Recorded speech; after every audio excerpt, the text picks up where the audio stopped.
தென்னிந்தியாவின் தேயிலை தலைநகரமான மூணாறில் செங்குத்தான மலைப்பாதைகளில் தலைச்சுமையாக தேயிலை சுமந்து செல்லும் தொழிலாளர்களின் நூற்றாண்டு கால கடின உழைப்புக்கு ட்ரோன் தொழில்நுட்பம் முற்றுப்புள்ளி வைத்துள்ளது. 1924ஆம் ஆண்டு பெருவெள்ளத்துக்கு பிறகு ரோப்கார் மற்றும் ரயில் சேவைகள் நின்று போன நிலையில் தேயிலை சுமக்கும் பணி முழுவதும் தலைச்சுமையாகவே மாறிப்போனது.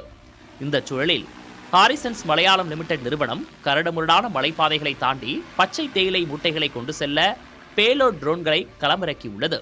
இந்த குவாட்காப்டர் ரக ட்ரோன் மூலம் ஒரே நேரத்தில் 10 முதல் 15 கிலோ வரை தேயிலையை எளிதாக கொண்டு செல்ல முடிகிறது.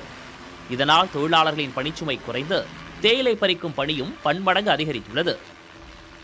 கொழுந்து எடுத்துகிட்டு போகும்போது எங்களுக்கு 10 கிலோ எக்ஸ்ட்ரா வெட்டுவோம். நாங்கள் கம்பெனினால எங்கள் எடுத்து போகும்போது கூட 10 கிலோ ஒரு நிறையில் போகும்போது 100 நிறைய சேர்த்து வெட்டி கொண்டு வந்துடுவோம். 10 கிலோக்கு 20 கிலோ வெட்டிடுவோம் சார்.